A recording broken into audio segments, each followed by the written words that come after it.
অসমৰ বান যি সমস্যা আছে এই সমস্যাৰ কাৰণে কি কয় অমৃত শ্বাহে কি কয় দিল্লীৰ পৰা 50টা পুখুৰী খানিলে হ'ব বুলি কয় গছত গৰু উঠা কথা কয় এইবিলাক ঘৰৰ ভিতৰত তেওঁলোকে পুখুৰী খানি দিব অমিত শ্বাহে বানপানী সমস্যা সমাধান কৰিবলৈ পুখুৰী খনাৰ কথা কোৱা নাই আমাৰ বৰঘৰ খনাৰ কথা কৈছে ইয়াক বুজি পোৱা নাই অমিত শ্বাহ নৰেন্দ্ৰ মোদীৰ ওচৰত গৈ পেলাই তুমি বীৰত্ব দেখুওৱা যে মোৰ ৰাজ্যত বানপানী হৈছে মানুহে খাবলৈ পোৱা নাই তুমি টকা দিয়া নহলে খাদ্য সামগ্ৰী দিয়া আৰু অসমৰ বানপানীক ৰাষ্ট্ৰীয় সমস্যা হিচাপে ঘোষণা কৰা এই কথাষাৰ হেমন্ত বিশ্বই দিল্লীক ক'ব নোৱাৰে আৰু দিল্লীক ক'লে তেওঁলোকৰ গাদীচ্যুত হ'ব আজি যদি মুখ্যমন্ত্ৰীজনে দিল্লীৰ চকুত হৈ কথা ক'ব পাৰিলে হয় অমিত শ্বাহ আৰু নৰেন্দ্ৰ মোদীক যদি তেওঁ ক'ব পাৰিলে হয় যে মোৰ অসমৰ জনসাধাৰণ বানত আক্ৰান্ত হৈ আছে আপুনি সাহায্য দিয়ক তেতিয়াহ'লে নিশ্চয় তেওঁলোক দিবলৈ বাধ্য হ'ল কিন্তু তেওঁ যেতিয়া মূৰ দুৱাই আঁঠু কাঢ়ি পেলাই তেওঁ ভিক্ষা খুজিবলৈ যায় তেতিয়াহ'লেতো ভিক্ষাই দিব তেওঁক কেনেকৈ অধিকাৰ দিব যে আমাৰ ইয়াত কিয় উপস্থিত হোৱা নাই তাৰ কথাটো হৈছে বিহাৰত যিকেইজন আছে তেওঁলোক নেতা আছে জনপ্ৰতিনিধি আছে আৰু আমাৰ অসমত যিকেইজন আছে দালাল আছে চামচা আছে কাৰোবাৰ ভৰি দুৱা মানুহ আছে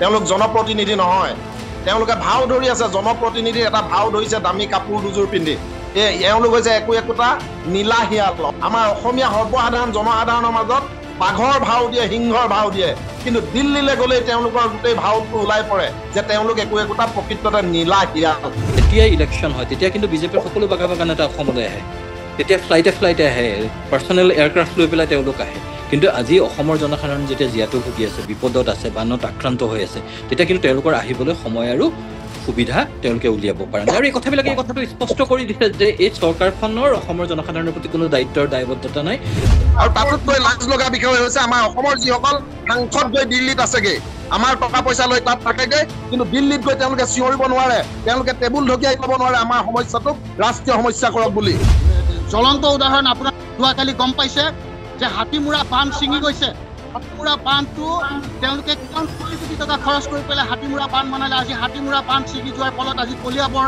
চামগুৰি অঞ্চলৰ মানুহৰ পানীত হাঁহ নচৰা এটা অৱস্থা সৃষ্টি হৈছে এই টকাবিলাক কোনে খাইছে ইয়াৰো তদন্ত হ'ব লাগে চৰকাৰ প্ৰশাসনে কৰিবলৈ চৰকাৰৰ প্ৰত্যেকজন গৈ বাহিৰত আমোদ প্ৰমোদত ঘূৰি আছে আমাৰ স্থানীয় বিধায়কজন আৰু যিজন বৰ্তমান আমাৰ অসম চৰকাৰখনৰ যিজন মুৰব্বী হিমন্ত বিশ্ব শৰ্মা তেওঁ মাত্ৰ লম্ফ কৰিব পাৰে আৰু তেওঁৰ উন্নয়নৰ যি ঘটাঢোল সেই কথাবিলাক যে বাস্তৱ ক্ষেত্ৰত ৰূপায়িত হোৱা নাই সেই কথাবিলাক এটা বানপানীও স্পষ্ট কৰি দিলে আজি উজনিৰ পৰা নামনিলৈ সকলো অসমৰ জনসাধাৰণ বানত আক্ৰান্ত হৈ আছে আৰু হৈছে কিহৰ কাৰণে কাৰণ সকলো ঠাইতে মাথাউৰি ভাঙিছে আৰু এই মাথাউৰিবিলাক বোলে বহুত পুৰণি মাথাউৰি ভাঙিছে এনেকুৱা নহয় নৱনিৰ্মিত মাথাউৰি ভাঙিছে গতিকে যিজন বান নিয়ন্ত্ৰণ মন্ত্ৰী আছিলে তেওঁৰ ভূমিকা মুখ্যমন্ত্ৰীৰ ভূমিকা নিশ্চয় সন্দেহজনক কাৰণ ঠিকা ঠুকলিৰ লগত যদি কমিশ্যন জড়িত হৈ থাকে তেতিয়াহ'লে জনসাধাৰণে এই ধৰণৰ জীয়াটো ভুগি থাকিবই লাগিব নমস্কাৰ দি ক্ৰছ কাৰেণ্টৰ প্ৰতিগৰাকী দৰ্শকক স্বাগতম জনাইছো বৰ্তমান অসমৰ বিভিন্ন প্ৰান্ত এতিয়া প্লাবিত হৈ আছে বাঢ়নী পানীয়ে হওক বা NSPCয়ে পানী এৰি দিয়াৰ ফলতেই হওক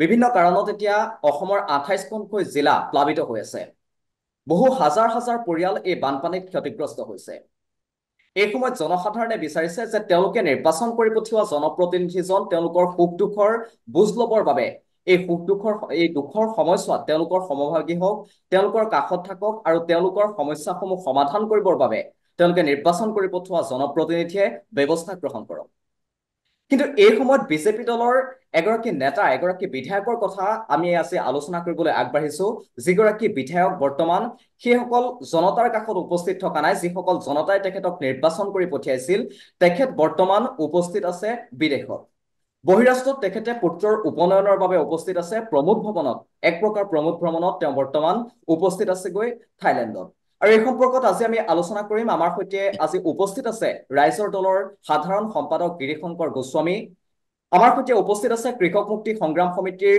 সভাপতি ৰাজু বৰা আৰু আমাৰ সৈতে উপস্থিত আছে বীৰ লাচিত সেনা অসমৰ কেন্দ্ৰীয় সমিতিৰ মুখপাত্ৰ প্ৰকাশ বৰুৱা তিনিগৰাকীকে আমাৰ অনুষ্ঠানলৈ স্বাগতম জনাইছো যেহেতু আপোনালোক তিনিওগৰাকী সেই সমষ্টিটোৰ পৰা আছে যিটো সমষ্টিৰ বিধায়কগৰাকী বৰ্তমান প্ৰমোদ ভৱনত বহিৰাষ্ট্ৰত উপস্থিত আছে গৈ বৰহমপুৰ সমষ্টিৰ জিতু গোস্বামী বৰ্তমান পুত্ৰৰ উপনয়ন আয়োজন কৰিবৰ বাবে এক বৃহৎ দল লৈ তেখেতৰ পৰিয়াল আৰু তেখেতৰ বন্ধু বান্ধৱ সহ এক বৃহৎ দল লৈ তেখেত বৰ্তমান থাইলেণ্ডৰ পাটায়াত উপস্থিত আছে পুনে মই যাব বিচাৰিছো ৰাইজৰ দলৰ সাধাৰণ সম্পাদক গিৰিশংকৰ গোস্বামীৰ কাষলৈ যেহেতু আমি দেখিবলৈ পাইছো ৰাইজৰ দলৰ এগৰাকী বিধায়ক ৰাইজৰ দলৰ বিধায়কগৰাকী শিৱসাগৰ সমষ্টিৰ বিধায়ক অখিল গগৈ এই সময়ত বৰ্ণাঢ্য লোকসকলৰ কাষত উপস্থিত আছে কিন্তু তাৰ পাছতো মুখ্যমন্ত্ৰীয়ে নিৰ্দেশনা প্ৰদান কৰাৰ পাছতো মুখ্যমন্ত্ৰীয়ে কাঢ়া নিৰ্দেশ প্ৰদান কৰিছিল বিজেপিৰ বিধায়কসকললৈ যে দুৰ্যোগৰ সময়ত তেওঁলোক জনতাৰ কাষত উপস্থিত থাকক। কিন্তু সেয়া তাৰ সলনি এতিয়া বিজেপিৰ বিধায়কবোৰ উপস্থিত আছে প্ৰমোদ ভ্ৰমণত, থাইলেণ্ডত উপস্থিত আছে। এই সমগ্ৰ বিষয় সন্দৰ্ভত আপুনি আৰম্ভণিতে চমুকৈ কি ক'ব? চাওক, প্ৰথম কথাটো কাৰোবাৰ ব্যক্তিগত কামত তেওঁ কলৈ গৈছে সেই কথাটো আমাৰ কাৰণে গুৰুত্বপূৰ্ণ নহয়, কিন্তু আমাৰ কাৰণে গুৰুত্বপূৰ্ণ হৈছে যে বহৰমপুৰ সমষ্টিৰ এতিয়া বানপানী হৈছে, ইয়াৰ জনসাধাৰণ বানাক্ৰান্ত হৈ আছে, জনসাধাৰণে বহুত দুৰ্ভোগ ভুগিব লগা হৈছে, আৰু তাৰ পাছত বিধায়কগৰাকী জনসাধাৰণৰ কাষত নাই। তেওঁ ব্যক্তিগত কাৰণত তেওঁ ক'ত আছে সেই কথাটোত কৈ পেলাই তেওঁ কিয় বহৰমপুৰবাসী ৰাইজৰ ওচৰত নাই সেই কথাটো আমাৰ কাৰণে গুৰুত্বপূৰ্ণ। আমি বিচাৰিছিলো যে যিহেতু তেওঁ এগৰাকী নিৰ্বাচিত জনপ্ৰতিনিধি, গতিকে তেওঁ জনসাধাৰণৰ মাজত থাকক। এই বিপদৰ সময়ত বহৰমপুৰৰ যিসকল বানাক্ৰান্ত আছে তেওঁলোকৰ কাষত আহি তেওঁ থিয় হওক। কিন্তু তাকে নকৰি পেলাই যিবিলাক বাতৰি আমি দেখা পাইছো সেই বাতৰিবিলাকত স্পষ্টভাৱে কোৱা হৈছে যে তেওঁ পুত্ৰৰ উপনয়নৰ কাৰণে বিদেশত গৈছে। গতিকে এই কথাটোৱে প্ৰমাণ কৰে যে তেওঁ বহৰমপুৰৰ জনসাধাৰণৰ প্ৰতি তেওঁৰ কোনো দায়িত্ব নাই, দায়বদ্ধতা নাই, আৰু তেওঁ কেৱল মাথো ভোট বেংক হিচাপে বহৰমপুৰৰ ৰাইজক ব্যৱহাৰ কৰি আহিছে। কিন্তু যিখিনি সময়ত বহৰমপুৰৰ জনসাধাৰণ বিপদত পৰে সেইখিনি সময়ত তেওঁ বহৰমপুৰৰ বাসীৰ ওচৰত উপস্থিত হোৱাৰ সলনি তেওঁ ব্যক্তিগত কামক বেছি গুৰুত্ব দিলে। তেওঁ প্ৰকৃততে যেতিয়াই বহৰমপুৰত বানপানী হৈছিলে তেওঁ য'তেই নাথাকক কিয় বহৰমপুৰৰ ৰাইজৰ ওচৰলৈ উভতি আহিব লাগিছিলে। আপুনি কৈছে যে মুখ্যমন্ত্ৰীয়েও নিৰ্দেশনা দিছে বিজেপিক, সেই সম্পৰ্কে মই বিশেষ একো নাজানো, কিন্তু মুখ্যমন্ত্ৰীয়ে নিৰ্দেশ দিয়ক নিদিয়ক, যিহেতু এই সমষ্টিৰ ভোটাৰে তেওঁক ভোট দি জয়ী কৰাইছে, গতিকে এই সমষ্টিৰ জনসাধাৰণৰ বিপদৰ সময়ত তেওঁ জনসাধাৰণৰ ওচৰত উপস্থিত থকাটো তেওঁৰ নৈতিক দায়িত্ব আছিলে। আৰু তেওঁ যদি সেই দায়িত্ব পালন কৰিব নোৱাৰে তেতিয়াহ'লে একেষাৰে আমি ক'ব লাগিব যে তেওঁ এগৰাকী বিধায়ক হিচাপে তেওঁৰ দায়িত্ব পালনত ব্যৰ্থ হৈছে। বাকী তেওঁৰ ব্যক্তিগত কথা বতৰাবিলাকক আমি বিতৰ্ক নকৰো, কাৰণ বানৰ আক্ৰান্ত জনসাধাৰণৰ আমি বিপদ আপদৰ সময়ত তেওঁলোকৰ কাষত থিয় হৈ থাকিব বিচাৰিছো, এই বিষয়টোক লৈ ৰাজনীতি কৰিব খোজা নাই। গিৰিশংকৰ গোস্বামী এই মুহূৰ্তত আমাৰ সৈতে সংযুক্ত হৈ আছে, আপোনাৰ কাষলৈ আহিব বিচাৰিছো যে নিৰ্বাচিত জনপ্ৰতিনিধিৰ ওচৰতে যদি জনসাধাৰণৰ মূল্য নোহোৱা হৈ যায় তেনেহলে সেইগৰাকী নিৰ্বাচিত জনপ্ৰতিনিধিৰ প্ৰতি জনসাধাৰণে কি আশা কৰিব, তেওঁৰ পৰা কি আশা কৰিবলৈ এতিয়া আৰু বাকী আছেগৈ?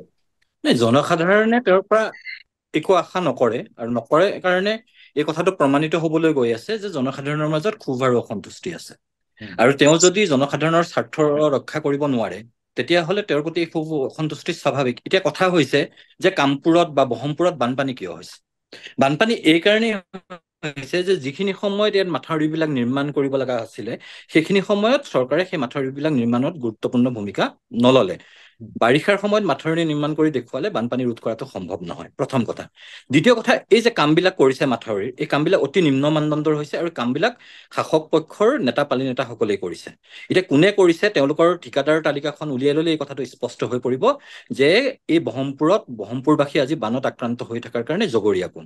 নিশ্চয় এই বিধায়কগৰাকী আৰু তেওঁৰ যিসকল সংগু পংগ আছে, যিসকলে তেওঁক বিভিন্ন সময়ত আৱৰি সাৱৰি ৰাখিছে, সেই যিসকল ঠিকাদাৰে কামবিলাক সময়ত নকৰাৰ কাৰণে, কামবিলাক উন্নত মানদণ্ডৰ নকৰাৰ কাৰণে আজি মাথাউৰি ভাঙি পেলাই পানী সোমাব লগা পৰিস্থিতি আৰু পৰিৱেশৰ সৃষ্টি হৈছে। গতিকে আজি যে বহৰমপুৰৰ জনসাধাৰণ বানত ককবকাই আছে আৰু বহৰমপুৰৰ জনসাধাৰণে যে আজি বিধায়কগৰাকী নথকাৰ কাৰণে ক্ষোভ আৰু অসন্তুষ্টি প্ৰকাশ কৰিছে সেয়া তেওঁলোকৰ অধিকাৰ, কাৰণ এই বিধায়কগৰাকীয়ে তেওঁলোকক নানান প্ৰতিশ্ৰুতি দি পেলাই 21ৰ নিৰ্বাচনত জয়ী হৈছিলে। প্ৰথমবাৰৰ বাবে বিজেপিৰ এগৰাকী বিধায়ক জয়ী হৈছিলে, কিন্তু বিজেপিয়ে যে কেৱল মাথো ঠিকাদাৰৰ কাম কৰিব জানে, বিজেপিয়ে যে কেৱল মাথো ধনী পুঁজিপতি গোষ্ঠীৰ হৈ কাম কৰে, সাধাৰণ জনতাৰ প্ৰতি তেওঁলোকৰ যে কোনো দায়িত্ব আৰু দায়বদ্ধতা নাই, এই বিধায়কগৰাকীৰ কাম কাজে প্ৰমাণ কৰি দিছে। আজি যদি তেওঁ সঁচাকৈ দায়িত্ব থাকিলে হয়, আপুনি ঠিকেই কৈছে যে তেওঁ বহৰমপুৰৰ জনসাধাৰণৰ মাজত উপস্থিত থাকিলে হয়, হয়তো এনেকুৱা কথা নহয় যে লগুণদিয়নিখন পিছুৱাই দিব নোৱাৰে, নিশ্চয় পিছুৱাই দিব পাৰিলে হয়, কিন্তু তেওঁ ব্যক্তিগত কথাক গুৰুত্ব দিলে, তেওঁ সামাজিক বা ৰাজহুৱা যিটো স্বাৰ্থ জড়িত বিষয় সেই বিষয়টো গুৰুত্ব দিয়া নাই। গতিকে এইবিলাক কথাৰ কাৰণে নিশ্চয় বহৰমপুৰ সমষ্টিৰ ভোটাৰে তেওঁক জবাবদিহি কৰিব।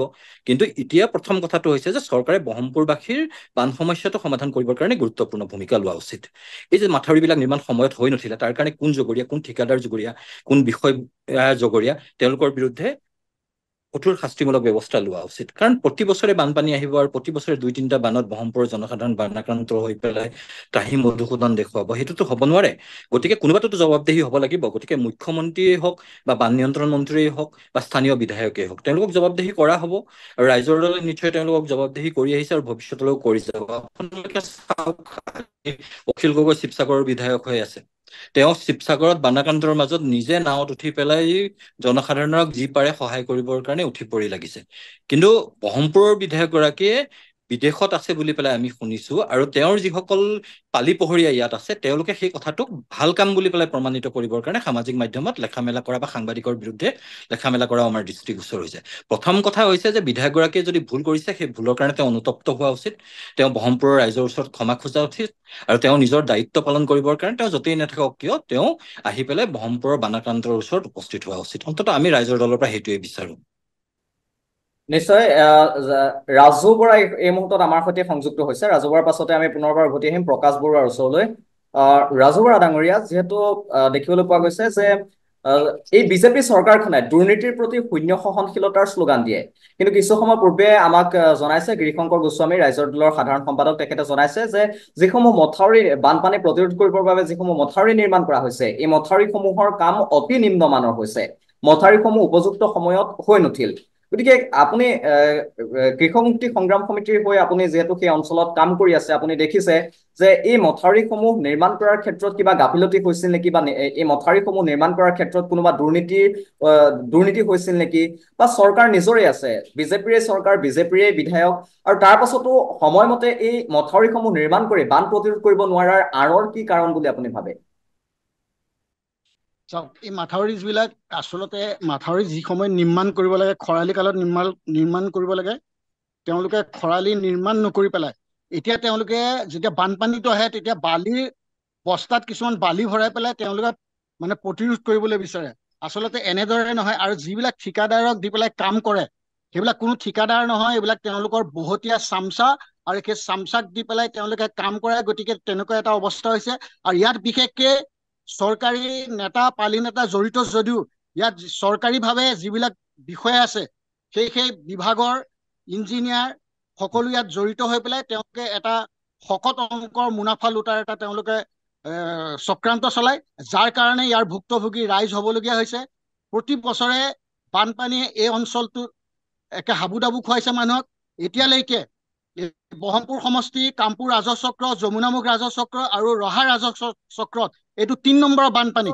এতিয়া বানপানীটো আমাৰ এই অঞ্চলত 15 দিনীয়া হৈ পৰিছে। এতিয়া 15 দিনৰ মূৰে মূৰে এই অঞ্চলত বানপানী হয় আৰু মানুহৰ একদম এটা তথৈবচ অৱস্থা হৈছে। কিন্তু এইখিনি সময়ত ইয়াৰ যিবিলাক আমাৰ জনপ্ৰতিনিধি, তেওঁলোকে কিন্তু ৰাইজৰ খবৰ ল'বলৈ তেওঁলোকৰ সকাহ নাই। তেওঁলোকে নিজৰ আমোদ প্ৰমোদৰ কাৰণে তেওঁলোকে বিদেশলৈ গৈছে বুলি আমি শুনিছো, আৰু এইটো সঁচাকৈয়ে এটা বৰ দুৰ্ভাগ্যজনক কথা। আৰু এইটো হ'বই, কাৰণ তেওঁলোকৰ সংস্কৃতিটোৱে সেইটো। তেওঁলোকে মানুহ জীয়াই থকাটো নিবিচাৰে, তেওঁলোকক লাগে ধৰ্ম, তেওঁলোকক লাগে ধৰ্মৰ নামত ৰাজনীতি কৰি তেওঁলোকে কিদৰে ভোট সংগ্ৰহ কৰিব পাৰে, তেওঁলোকক সেইটো লাগে। তেওঁলোকক মানুহক মানুহ হিচাপে জীয়াই থকাটো তেওঁলোকে নিবিচাৰে। আৰু বিশেষকে পূৰ্বাঞ্চলৰ, বিশেষকে অসমৰ মানুহক তেওঁলোকে মানুহ হিচাপে কেতিয়াও গণ্য নকৰে। ইয়াৰ জ্বলন্ত উদাহৰণ আপোনাৰ যোৱাকালি গম পাইছে যে হাতীমূৰা বান্ধ ছিঙি গৈছে। হাতীমূৰা বান্ধটো তেওঁলোকে কিমান কোটি কোটি টকা খৰচ কৰি পেলাই হাতীমূৰা বান্ধ বনালে। আজি হাতীমূৰা বান্ধ ছিঙি যোৱাৰ ফলত আজি কলিয়াবৰ, চামগুৰি অঞ্চলৰ মানুহৰ পানীত হাঁহ নচৰা এটা অৱস্থা সৃষ্টি হৈছে। এই টকাবিলাক কোনে খাইছে, ইয়াৰো তদন্ত হ'ব লাগে। কেশৱ মহন্তই কালি বাইক দি থকা আমি দেখা পাইছো। কালি তেওঁ কান্দো ভয়াতুৰ হৈ পেলাই তেওঁ মানে বাইক দি আছে টিভিৰ সন্মুখত। আচলতে আমি লাজ পাইছো, আমি দুখ পাইছো যে এনেকুৱা জনপ্ৰতিনিধিয়ে আমাক প্ৰতিনিধিত্ব কৰিছে, আৰু ইয়াৰ সকলোবিলাক ধন যি ঠিকাদাৰে লুটি লৈ গৈছে, লুণ্ঠন কৰিছে, আৰু যি 2 নম্বৰী কাম কৰি পেলাই ৰাইজক আজি হাৰাশাস্তি কৰিছে, তাৰ শাস্তি নিশ্চয় চৰকাৰে দিবৰ কাৰণে ইয়াৰ ওপৰত CBI তদন্ত তেওঁলোকে কৰক। যদি সাহস আছে তেওঁলোকে CBI তদন্ত দি পেলাই হাতীমূৰাৰ বান্ধ ছিগি গ'ল, ইয়াৰো তদন্ত কৰক। আজি ধেমাজি অঞ্চলত পানী হৈছে, ডিব্ৰুগড় চহৰত পানী হৈছে, আজি সমগ্ৰ অসম, মাজুলীৰ আজি এটা তথৈবচ অৱস্থা হৈছে। গতিকে চৰকাৰে কেৱল নিৰ্বাচনৰ আগত এই বিজেপি চৰকাৰে এতিয়া 11 বছৰত ভৰি দিছে, তাৰ পিছতো কোনো বান সমস্যা সমাধান নকৰিলে। আমি কৃষক মুক্তিয়ে বাৰে বাৰে প্ৰথম অৱস্থাৰ পৰাই কৈ আহিছিলো যে অসমৰ বান সমস্যা ৰাষ্ট্ৰীয় সমস্যা হিচাপে ঘোষণা কৰিব লাগে। ৰাষ্ট্ৰীয় সমস্যা হিচাপে আজিলৈকে এই চৰকাৰে ঘোষণা নকৰিলে, কাৰণ বানপানীক ৰাষ্ট্ৰীয় সমস্যা হিচাপে ঘোষণা কৰিলে কেন্দ্ৰৰ মানে তলি উদং হৈ যাব। কাজিৰঙাক ৰাষ্ট্ৰীয় উদ্যান কৰিলে ইয়াৰ গড়কেইটা তেওঁলোকে আদানী আম্বানীক বিক্ৰী কৰিব পাৰিব, বহিৰাষ্ট্ৰক তেওঁলোকে আমাৰ সম্পদ বিক্ৰী কৰিব পাৰিব, সেইবিলাকক কিন্তু তেওঁলোকে ৰাষ্ট্ৰীয় সম্পদ হিচাপে স্বীকৃতি দিব বিচাৰে, ৰাষ্ট্ৰীয় সম্পদ হিচাপে ঘোষণা কৰে। কিন্তু বানপানীক অসমৰ ৰাষ্ট্ৰীয় সম্পদ হিচাপে আজিলৈকে সমস্যা হিচাপে ঘোষণা নকৰিলে। গতিকে আজি আমি এই মঞ্চৰ পৰা আকৌ পুনৰ চৰকাৰক দাবী জনাইছো, অসম চৰকাৰ, ভাৰত চৰকাৰক আমি দাবী জনাইছো যে অসমৰ বান সমস্যাক ৰাষ্ট্ৰীয় সমস্যা হিচাপে ঘোষণা কৰক আৰু অসমৰ মানুহক মানুহ হিচাপে জীয়াই থকাৰ তেওঁলোকে অধিকাৰ প্ৰদান কৰক। এয়া আমাৰ শেষ শক্তিজনী আমাৰ। ধন্যবাদ। বীৰ লাচিত সেনাৰ প্ৰকাশ বৰুৱাৰ কাষলৈ মোৰ তাত আহিব বিচাৰিছো। আপোনাৰ পৰা জানিব বিচাৰিম যে বৰ্তমান বৰহমপুৰ সমষ্টিত বান পৰিস্থিতি কেনেকুৱা? বিধায়কগৰাকীয়ে যিহেতু এৰি থৈ গ'ল, তেখেতৰ কোনো দায়িত্ব নোহোৱাৰ নিচিনাকৈ তেখেতে এৰি থৈ গ'ল। এতিয়া চৰকাৰ তথা প্ৰশাসনে এই বান পৰিস্থিতিৰ সৈতে মোকাবিলা কৰিবলৈ বৰহমপুৰ এই সমষ্টিটোত কি ব্যৱস্থা এতিয়া গ্ৰহণ কৰিছে? বৰ্তমান চৰকাৰ আৰু প্ৰশাসনে কি ব্যৱস্থা গ্ৰহণ কৰিব? প্ৰত্যেকটো ব্যৱস্থা ৰাইজে জনসাধাৰণে নিজে ল'ব লগা হৈছে। চৰকাৰ প্ৰশাসনে কৰিবলৈ হ'লে চৰকাৰৰ প্ৰত্যেকজন গৈ বাহিৰত আমোদ প্ৰমোদত ঘূৰি আছে। আমাৰ স্থানীয় বিধায়কজন আৰু যিজন বৰ্তমান আমাৰ অসম চৰকাৰখনৰ যিজন মুৰব্বী হিমন্ত বিশ্ব শৰ্মা, তেওঁ মাত্ৰ লম্ফ জম্ফ কৰিব পাৰে। আৰু তেওঁৰ এই চামচা পীযুষ হাজৰিকা, তেখেতে মাথো গুণ্ডামি কৰিব পাৰে জানে আৰু ভয় ভীতি খুৱাব পাৰে। আৰু তেওঁৰ এই আদৰ্শ লৈ আমাৰ বৰ্তমানৰ বহমপুৰৰ যিজন বিধায়ক, তেখেতে ৰাইজে প্ৰতিবাদ কৰিলে কপিলী দলং ভাগি যাওঁতে প্ৰতিবাদ কৰাৰ কাৰণে তেওঁ কেছ দিয়ে। কেছ দি তেওঁ ৰাইজৰ আগত দম দিয়ে, মই ইয়াতেই নহয়, প্ৰয়োজন হ'লে মই দিল্লীত কেছ দিম বুলি কয়। সেইকাৰণে সেই জিতু গোস্বামী বৰ্তমান যিজন আমাৰ বিধায়ক আছে সম্পূৰ্ণৰূপে অযোগ্য বিধায়ক। অযোগ্য এজনক যদি লাহে লাহে ২৬লৈ বেছি সময় নাই। আৰু বৰ্তমান বহমপুৰ সমষ্টিৰ অন্তৰ্গত কামপুৰত যিখন দলং আছে, নতুনকে দলং নিৰ্মাণ কৰিলে, সেই দলংখনো এই পৰ্যন্ত তেওঁলোকে মুকলি কৰি দিয়া নাই। বিজেপি চৰকাৰৰ কোনোবা নেতা পালি নেতা আহিব লাগিব, আহি ইয়াত ভোট খুজিব লাগিব, তেওঁলোকে আহি ইয়াত কবহি এই দলংখন বনাই দিছো, আমাক ভোট দিয়া। সেই ইলেকশ্যনৰ সময়লৈ দলংখন খুলিবলৈ ৰৈ আছে। কিন্তু দলংখন অপেনিং নকৰোতে এটা চাইড ইতিমধ্যে খহি গ'ল। তাৰ তদন্ত কোনে কৰিব? অসমৰ বান যি সমস্যা আছে, এই সমস্যাৰ কাৰণে কি কয় অমৃত শ্বাহে, কি কয় দিল্লীৰ পৰা ৫০টা পুখুৰী খানিলে হ'ব বুলি কয়। গছত গৰু উঠা কথা কয় এইবিলাক। অযোগ্যসকলক যিবিলাকে ঋষি মুনি কাপোৰ পিন্ধিব নিশিকা মানুহৰ পৰা বৰ্তমান লজ্জা নিবাৰণ কৰিবলৈ নিশিকা মানুহৰ যিসকলে ভৰিত ধৰি থাকে, সেইসকল মানুহৰ পৰা ভাৰতৰ জনসাধাৰণে, অসমৰ জনসাধাৰণে কি পাব, কি আশা কৰিব পাৰে? সেইকাৰণে এইটোৰ দ্বাৰা এটাই কথা প্ৰমাণ হৈছে যে অসমৰ জনসাধাৰণে, বহমপুৰ সমষ্টিৰ জনসাধাৰণে সম্পূৰ্ণৰূপে নতুন নৱপ্ৰজন্মক বিচাৰিছে আৰু যোগ্যজনক বিচাৰিছে, শিক্ষিতজনক বিচাৰিছে। যিসকলে নিজৰ মাথো লাখ পলাশ আৰু নিজৰ লাভ বিলাহতে ঘূৰি থাকে, নিজৰ ঘৈণীয়েকক কোটি টকাৰ বস্তু দিয়াত তেওঁলোক দৌৰা দৌৰি কৰিব পাৰে, নিজৰ পুতেকক এষ্টাব্লিছ কৰাত তেওঁলোক দৌৰা দৌৰি কৰিব পাৰে। কিন্তু সমষ্টিৰ পানীত পৰি মৰি যায়, তাৰ পাছত কিন্তু খবৰ ল'ব আহিবলৈ সময় নাই। তেওঁলোকে নৈতিক দায়িত্ব স্বীকাৰ কৰিব নে নকৰে? বৰ্তমান কামপুৰত আজি অলপ দিনৰ আগতো মাকে পুৱাই মৰি গৈছে পানীত পৰি। কিমানটা কামপুৰত এই মহগৰীয়াটিত মানুহ মৰি গৈছে পানীত পৰি। তাৰ নৈতিক দায়িত্ব জিতু গোস্বামী আমাৰ বহমপুৰ সমষ্টিৰ বিধায়কে ল'ব নে নলয়? আমাৰ অসমৰ আটাইতকৈ ডাঙৰ গুণ্ডা মন্ত্ৰী হাজৰিকাই ল'ব নে নলয়? আমি এটাই কওঁ, বীৰ লাচিত অসমৰ জনসাধাৰণক এটাই কওঁ, যদিহে অযোগ্যসকলক আমি যদি এই জেগাৰ পৰা আঁতৰ নকৰো, যোগ্যজনক আমি যদি স্থান নিদিওঁ, তেনেহলে অসমৰ জনসাধাৰণৰ ঘৰৰ ভিতৰত তেওঁলোকে পুখুৰী খান্দি দিব অমিত শ্বাহ আহি। অমিত শ্বাহে বানপানী সমস্যা সমাধান কৰিবলৈ পুখুৰী খনাৰ কথা কোৱা নাই, আমাৰ বৰঘৰ খনাৰ কথা কৈছে। ইয়াক বুজি পোৱা নাই। আৰু তাতোতকৈ লাজ লগা বিষয় হৈছে আমাৰ অসমৰ যিসকল সাংসদ গৈ দিল্লীত আছেগে, আমাৰ টকা পইচা লৈ তাত থাকেগে, কিন্তু দিল্লীত গৈ তেওঁলোকে চিঞৰিব নোৱাৰে, তেওঁলোকে টেবুল ঢকিয়াই ক'ব নোৱাৰে আমাৰ সমস্যাটোক ৰাষ্ট্ৰীয় সমস্যা কৰক বুলি। সেইকাৰণে অতি পৰিতাপৰ বিষয়। আহিব বিচাৰিছো গিৰিশংকৰ গোস্বামীৰ কাষলৈ। যিহেতু দি ক্ৰছ কাৰেণ্টতো ইতিপূৰ্বে এই বাতৰি প্ৰকাশ হৈ গৈছে যে বিগত ৫টা বছৰত অসমে NDRF-ৰ পৰা বিচাৰিছিল ১০,৭৮৫.৩৮ কোটি টকা। তাৰ বিপৰীতে উচ্চস্তৰীয় সমিতিয়ে অসমৰ বাবে আবণ্টন দিছে মাত্ৰ ১,২৪৩.৬৯ কোটি টকা। বিচাৰিছিল ১০,৭৮৫ কোটি টকা, কিন্তু দিলে মাত্ৰ ১,২৪৩ কোটি টকা। আৰু তাৰ সমান্তৰালকৈ প্ৰাকৃতিক দুৰ্যোগ আৰু বানপানীৰ নামত অসমে NDRF-ৰ পৰা মাত্ৰ ২৫০.৩১ কোটি টকা পালে। এনেকৈ আচলতে কেন্দ্ৰীয় চৰকাৰৰ এটা বিভাগে অসমৰ দুৰ্যোগসমূহৰ সৈতে, বানপানীৰ সৈতে মোকাবিলা কৰিবৰ বাবে নিম্ন পৰিমাণৰ পুঁজি তেওঁলোকে এনেকৈ মোকলাই আহিছে। আৰু তাৰ সমান্তৰালকৈ আন এটা কথা দেখিবলৈ পোৱা গৈছে যে সদনৰ মজিয়াত কালিৰ দিনটোতো গৌৰৱ গগৈয়ে উত্থাপন কৰিছে যে এদিনৰ ভিতৰতে জলশক্তি মন্ত্ৰীক অসমলৈ প্ৰেৰণ কৰিব লাগে। দেখিবলৈ পোৱা যায় যে বিহাৰ বা উত্তৰ প্ৰদেশ বা হিমাচল এইসমূহত যেতিয়া বানপানী বা প্ৰাকৃতিক দুৰ্যোগ হয় তাৰ বাবে চৰকাৰে লৰা ঢপৰা কৰা দেখিবলৈ পোৱা যায়। কেন্দ্ৰীয় চৰকাৰখনৰ বিশেষ তৎপৰতা এই ৰাজ্যসমূহক লৈ দেখিবলৈ পোৱা যায়। কিন্তু বৰ্তমান সময়ত অসমখন বানপানীত ককবকাই আছে, কিন্তু তাৰ পাছতো কেন্দ্ৰীয় চৰকাৰৰ বৰ বিশেষ কোনো ধৰণৰ গুৰুত্ব নাই। কেৱল মাত্ৰ হিমন্ত বিশ্ব শৰ্মালৈ বা মুখ্যমন্ত্ৰীলৈ এটা ফোন কল কৰি বা ছচিয়েল মিডিয়াত এটা পোষ্ট লিখি, টুইটাৰত এটা পোষ্ট লিখিয়েই চৰকাৰে, কেন্দ্ৰীয় চৰকাৰে এনেকৈ দায়িত্ব সামৰিব বিচাৰিছে নেকি? কি ক'ব এই সন্দৰ্ভত? এই সম্পৰ্কত এটা কথাই স্পষ্টভাৱে ক'ব পাৰি যে আমাৰ যিজন মুখ্যমন্ত্ৰী আছে ডক্টৰ হিমন্ত বিশ্ব শৰ্মা, তেওঁৰ নেতৃত্বৰ অদূৰদৰ্শিতাৰ কাৰণে এই কথাবিলাক হৈ আছে। আজি যদি মুখ্যমন্ত্ৰীজনে দিল্লীৰ চকুত চকুত হৈ কথা ক'ব পাৰিলে হয়, অমিত শ্বাহ আৰু নৰেন্দ্ৰ মোদীক যদি তেওঁ ক'ব পাৰিলে হয় যে মোৰ অসমৰ জনসাধাৰণ বানত আক্ৰান্ত হৈ আছে, আপুনি সাহায্য দিয়ক, তেতিয়াহ'লে নিশ্চয় তেওঁলোক দিবলৈ বাধ্য হ'ল হয়। কিন্তু তেওঁ যেতিয়া মূৰ দোৱাই আঁঠু কাঢ়ি পেলাই তেওঁ ভিক্ষা খুজিবলৈ যায়, তেতিয়াহ'লেতো ভিক্ষাই দিব, তেওঁক কেনেকৈ অধিকাৰ দিব?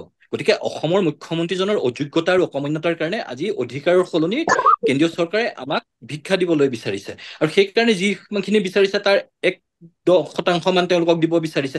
গতিকে এই কথাবিলাকৰ পৰা মুখ্যমন্ত্ৰীজনে বাতৰি কাকতত যিমান ডাঙৰ ডাঙৰ বিজ্ঞাপন দিয়ে, প্ৰত্যেক দিনাই তেওঁৰ বাতৰি কাকতত আমি ফটো দেখো, প্ৰত্যেক দিনাই টিভিটো অন কৰাৰ লগে লগে তেওঁকেই দেখো, আৰু তেওঁৰ উন্নয়নৰ যি ফটাঢোল, সেই কথাবিলাক যে বাস্তৱ ক্ষেত্ৰত ৰূপায়িত হোৱা নাই, সেই কথাবিলাক এটা বানপানীও স্পষ্ট কৰি দিলে। আজি উজনিৰ পৰা নামনিলৈ সকলো অসমৰ জনসাধাৰণ বানত আক্ৰান্ত হৈ আছে। আৰু হৈছে কিহৰ কাৰণে? কাৰণ সকলো ঠাইতে মাথাউৰি ভাঙিছে, আৰু এই মাথাউৰিবিলাক বোলে বহুত পুৰণি মাথাউৰি ভাঙিছে এনেকুৱা নহয়, নৱনিৰ্মিত মাথাউৰি ভাঙিছে। গতিকে যিজন বান নিয়ন্ত্ৰণ মন্ত্ৰী আছিলে তেওঁৰ ভূমিকা, মুখ্যমন্ত্ৰীৰ ভূমিকা নিশ্চয় সন্দেহজনক। কাৰণ ঠিকা ঠুকলিৰ লগত যদি কমিশ্যন জড়িত হৈ থাকে, তেতিয়াহ'লে জনসাধাৰণে এই ধৰণৰ জীয়াতো ভুগি থাকিবই লাগিব। এতিয়া আপুনি সুধিছে যে কেন্দ্ৰীয় চৰকাৰে আমাক কিয় মাহিৰ দৃষ্টিৰে চাই আছে, সেই কথাটোত স্পষ্ট এই কথাটোৱে যে অসমত যিখন চৰকাৰ আছে, সেই চৰকাৰখনে অসমৰ জনসাধাৰণৰ ইচ্ছা আকাংক্ষা আৰু অধিকাৰক প্ৰতিফলিত কৰিব পৰা নাই। তেওঁলোকে দিল্লীৰ ওচৰত সেই অধিকাৰসমূহ বিচাৰি যাবলৈ সৎসাহস দেখুৱাব পৰা নাই। গতিকে এজন সৎসাহস নাথাকা মুখ্যমন্ত্ৰীয়ে যেতিয়ালৈকে মুখ্যমন্ত্ৰী হৈ থাকিব, তেতিয়ালৈকে অসমে এইদৰে জিৰাতো ভুগি থাকিব লাগিব। গতিকে বিকল্পৰ প্ৰয়োজনীয়তা আছে। আপুনি গৌৰৱ গগৈৰ কথা কৈছে, ময়ো দেখিছো গৌৰৱ গগৈয়ে পাৰ্লিয়ামেণ্টত অসমৰ কাৰণে মন্ত্ৰীক আহিবৰ কাৰণে অনুৰোধ জনাইছে। কিন্তু এটা কথা আপোনালোকে লক্ষ্য কৰক, যেতিয়াই ইলেকশ্যন হয় তেতিয়া কিন্তু বিজেপিৰ সকলো বাগা বাগান এটা অসমলৈ আহে, তেতিয়া ফ্লাইটে আহে, পাৰ্চনেল এয়াৰক্ৰাফ্ট লৈ পেলাই তেওঁলোক আহে। কিন্তু আজি অসমৰ জনসাধাৰণ যেতিয়া জীয়াতো ভুগি আছে, বিপদত আছে, বানত আক্ৰান্ত হৈ আছে, তেতিয়া কিন্তু তেওঁলোকৰ আহিবলৈ সময় আৰু সুবিধা তেওঁলোকে উলিয়াব পৰা নাই। আৰু এই কথাবিলাকে এই কথাটো স্পষ্ট কৰি দিছে যে এই চৰকাৰখনৰ অসমৰ জনসাধাৰণৰ প্ৰতি কোনো দায়িত্বৰ দায়বদ্ধতা নাই। প্ৰকৃততে যদি এখন আঞ্চলিকতাবাদী জাতীয় দায়বদ্ধ জাতীয়তাবাদী চৰকাৰ অসমত প্ৰতিষ্ঠা নহয়, তেতিয়াহ'লে ৰাষ্ট্ৰীয়তাবাদী চৰকাৰ কেতিয়াও অসমৰ সমস্যাসমূহ সমাধান কৰিব নোৱাৰে, আৰু অসমৰ জনসাধাৰণে এই ধৰণে জীয়াতো ভুগিবই লাগিব। গতিকে 26ত অসমৰ জনসাধাৰণে নিজে উপলব্ধি কৰিব লাগিব যে অসমত ৰাষ্ট্ৰীয়তাবাদৰ বিকল্প হিচাপে আঞ্চলিকতাবাদী আৰু জাতীয়তাবাদী শক্তিক আগবঢ়াই দিব লাগিব। আৰু যদি জাতীয়তাবাদী আৰু আঞ্চলিকতাবাদী শক্তিয়ে শক্তিশালী ৰূপত আগবাঢ়িব নোৱাৰে, তেতিয়াহ'লে অসমত এই সমস্যাবিলাক সদায় থাকিব। ধন্যবাদ জনাইছো। এই মুহূৰ্তত আমি আহিব বিচাৰিছো ৰাজু বৰাৰ কাষলৈ, যিহেতু দেখিবলৈ পোৱা গৈছে যে এনেকৈ আচলতে NDRF-ৰ টকাই নহয়, বিভিন্ন সময়ত কেন্দ্ৰীয় কৰৰ অংশও কেন্দ্ৰীয় চৰকাৰে অসমৰ ক্ষেত্ৰত মোকলাই দিয়া নাই। অসমৰ বান পৰিস্থিতিৰ সৈতে মোকাবিলা কৰিবৰ বাবেও এই ধনসমূহ এতিয়া মোকলাই দিয়া নাই। আৰু অসমৰ যি বান সমস্যা, প্ৰতি বছৰে হাজাৰ হাজাৰ লোক, লাখ লাখ লোক এই সমস্যাটোৰ সৈতে যুঁজ বাগৰ কৰি আহিছে, তেওঁলোকে এই সমস্যাত আক্ৰান্ত হৈ আহিছে। কিন্তু তাৰ পাছতো এই সমস্যাৰ গুৰুত্ব বুজি আচলতে কেন্দ্ৰীয় চৰকাৰে ইয়াক ৰাষ্ট্ৰীয় সমস্যা হিচাপে ঘোষণা কৰা নাই। আৰু তাৰ বিপৰীতে অসম চৰকাৰ, হিমন্ত বিশ্ব শৰ্মা নেতৃত্বাধীন চৰকাৰখনেও কেন্দ্ৰীয় চৰকাৰক বাধ্য কৰাব পৰা নাই, বাধ্য কৰাব পৰা নাই। লগতে যে এই যিসমূহ প্ৰাকৃতিক দুৰ্যোগ বা বানপানীৰ সৈতে মোকাবিলা কৰিবৰ বাবে যিসমূহ টকা কেন্দ্ৰীয় চৰকাৰে মোকলাই দিব লাগে, এই টকাসমূহ মোকলাই আনিব পৰা নাই। কোনোবা নহয় কোনোবাখিনিত হিমন্ত বিশ্ব শৰ্মাই হয় হুজুৰৰ ৰাজনীতি কৰি আছে নেকি বিজেপিৰ কেন্দ্ৰীয় নেতৃত্বৰ ওচৰত? কি ক'ব? এইটোতো একদম সঁচা কথা। হেমন্ত বিশ্বই নহয়, মানে অসমৰ পৰা যি মানে ৰাষ্ট্ৰীয় দলৰ পৰা যিবিলাক মুখ্যমন্ত্ৰী হ'ব, তেওঁলোকে হয় হুজুৰে কৰি থাকিব লাগিব। দিল্লীত গৈ পেলাই তেওঁলোকে হাতে ভৰিয়ে ধৰি কেইটামান ভিক্ষা মানে জুলুঙাত ভৰাই আনিব লাগিব। তাৰ বাহিৰে তেওঁলোকে অন্য দাবী কৰিব নোৱাৰে। অন্য বেছি দাবী কৰিলে, বেছি যদি হুমকি দিয়ে, তেওঁলোকে যদি তেওঁলোকক ভাবুকি প্ৰদান কৰে, তেতিয়াহ'লে তেওঁলোকৰ সেই মুখ্যমন্ত্ৰী পদেই কাটা যাব।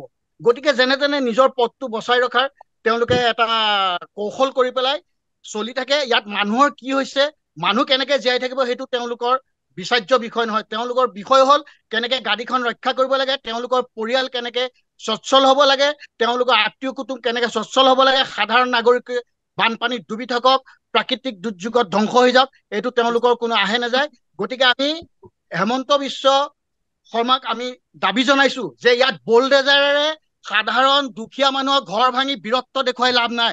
অমিত শ্বাহৰ নৰেন্দ্ৰ মোদীৰ ওচৰত গৈ পেলাই তুমি বীৰত্ব দেখুওৱা যে মোৰ ৰাজ্যত বানপানী হৈছে, মানুহে খাবলৈ পোৱা নাই, তুমি টকা দিয়া নহলে খাদ্য সামগ্ৰী দিয়া আৰু অসমৰ বানপানীক ৰাষ্ট্ৰীয় সমস্যা হিচাপে ঘোষণা কৰা, নহলে আমিও তোমালোকক কিন্তু মই অসমীয়া হিচাপে মানে কবলৈ বাধ্য থাকিম তেতিয়া যে তোমালোকে কিন্তু অসমত ৰাজত্ব বেছি দিন চলাব নোৱাৰে। এই কথাষাৰ হেমন্ত বিশ্বই দিল্লীক ক'ব নোৱাৰে আৰু দিল্লীক ক'লে তেওঁলোকৰ গাদীচ্যুত হ'ব। গতিকে আমি বাৰে বাৰে আকৌ তেওঁলোকক কৈছো যে দিল্লীৰ ওচৰত তোমালোকে দাবী জনোৱা যে অসমলৈ পৰ্যাপ্ত পৰিমাণে এটা খাদ্য সামগ্ৰী আনিব লাগে। কিন্তু এতিয়া এজনো কেন্দ্ৰীয় মন্ত্ৰী অসমলৈ আহিবলৈ সময় নাইকিয়া। নিৰ্বাচনৰ সময়ত গন্দাই গন্দাই তেওঁলোকে আহিলে, ৰাইজৰ ধনৰ টকা হেলিকপ্টাৰ তেওঁলোকে এৰোপ্লেনত খৰচ কৰিলে। এতিয়া কিন্তু তেওঁলোকে বানপানীৰ খবৰ ল'বলৈ আহিবলৈ সময় নাই। যদি নিৰ্বাচনৰ আগত বানপানী হ'লহেঁতেন অসমৰ ৰাইজৰ কপাল ফুলি গ'লহেঁতেন, কিন্তু এইটো কেতিয়াও নহয়, সদায় এপ্ৰিল মাহত হয় আৰু নিৰ্বাচনৰ পিছত বানপানী হয়। আমি দুৰ্ভগীয়া, আমি পূৰ্বাঞ্চলৰ মানুহ দুৰ্ভগীয়া, অসমৰ মানুহ আমি দুৰ্ভগীয়া। আমি বানপানী, আমি গৰাখহনীয়া, আমি এইবিলাকত কেৱল বছৰি হাবুডাবু খাব লাগে। বানপানী নহলে খৰাঙে আমাক হাবুডাবু খুৱাই আমি কৃষকে প্ৰকৃত আমি কৃষি কাৰ্য কৰি চপাই আনিব নোৱাৰো। কৃষি কাৰ্য কৰি চপাই অনাৰ পিছতো আমি উচিত মূল্য নাপাওঁ। গতিকে আমি অসমৰ মানুহ আমি সদায় এনেদৰে থাকিব লাগিব। কেৱল আমাৰ তেওঁলোকৰ চকু দিল্লীৰ আমাৰ তেল, চাহপাত, কয়লা, গড়কেইটাৰ ওপৰত চকু। বানপানীয়ে গৰা খহাইছে, বানপানীয়ে গাঁৱকে গাঁও উটুৱাই লৈ গৈছে, বানপানীয়ে স্কুল, নামঘৰ, মছজিদ, মন্দিৰ ধ্বংস কৰি পেলাইছে।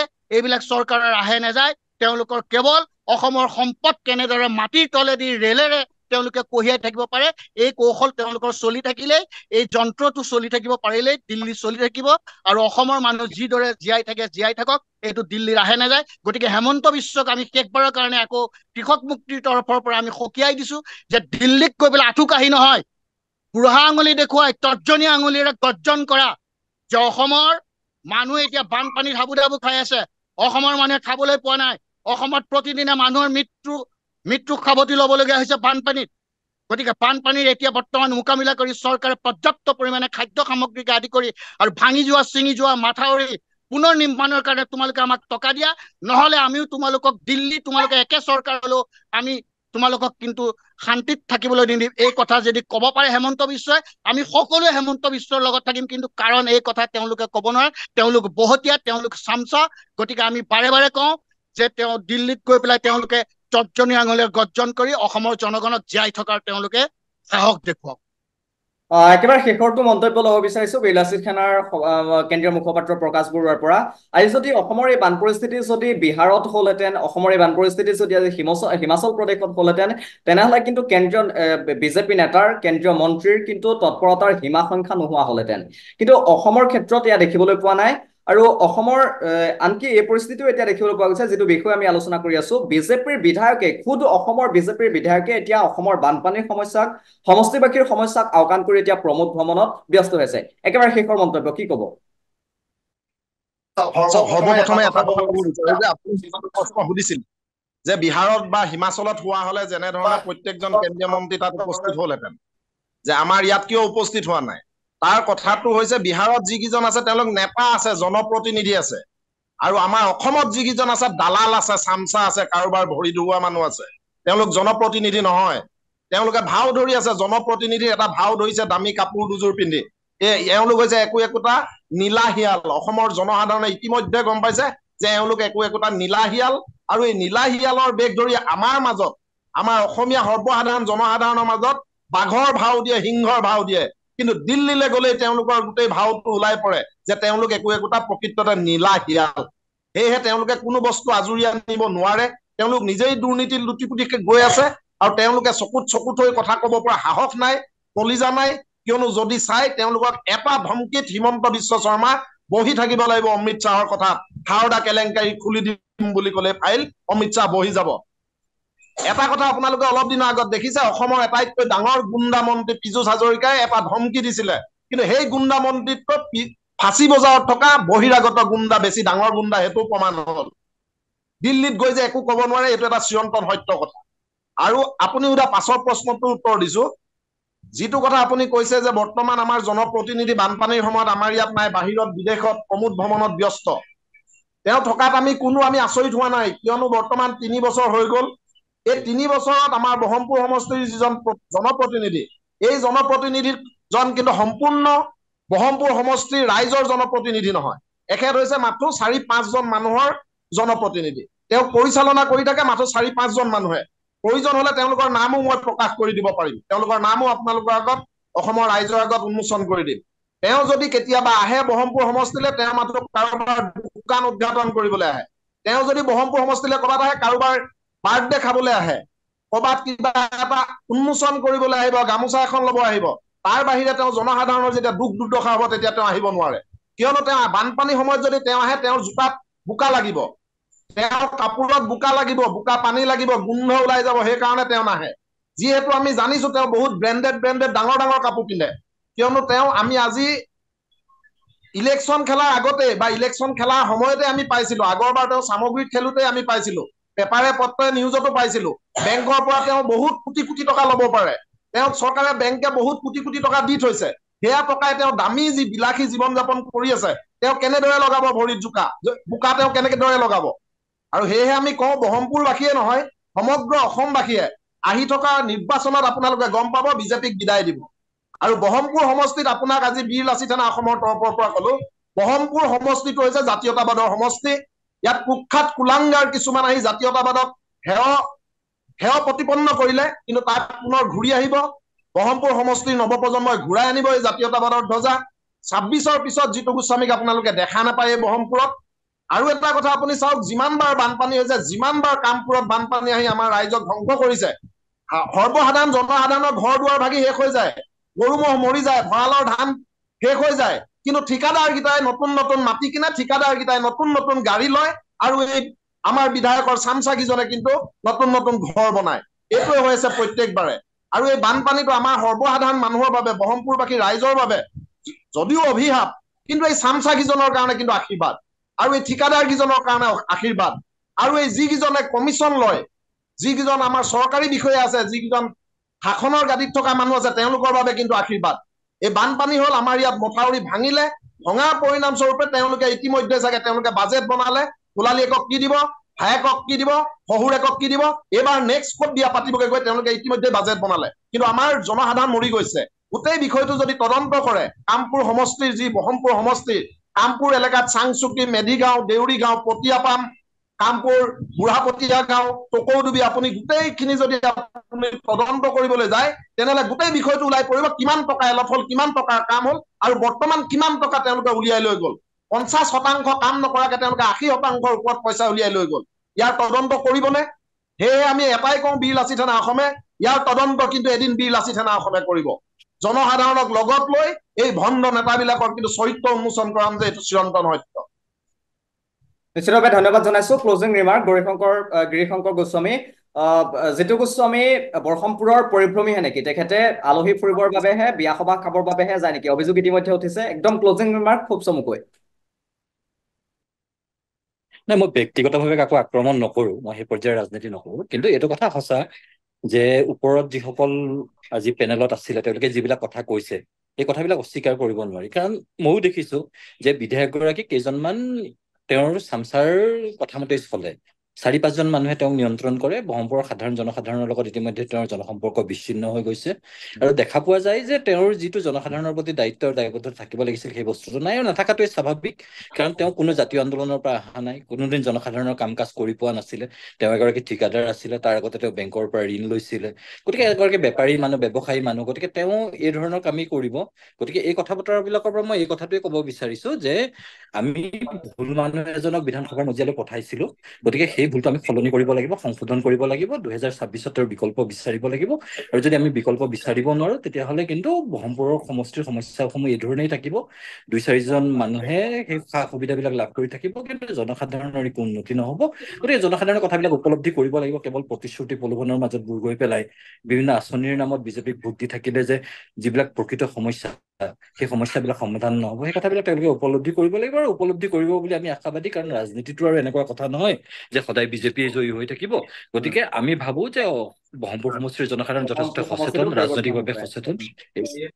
এই সমষ্টিটোত দুবাৰ কৈ পেলাই মুখ্যমন্ত্ৰী দিছে, গতিকে এজন অকমান্য বিধায়ক যি কেতিয়াও মন্ত্ৰী হ'বগৈ নোৱাৰে, গতিকে তেনেকুৱা এজন নেতাৰ লগত ব্ৰহ্মপুৰ সমষ্টিৰ জনসাধাৰণ নিশ্চয় নাথাকে। নিশ্চিতভাৱে ধন্যবাদ জনাইছো গিৰিশংকৰ গোস্বামী।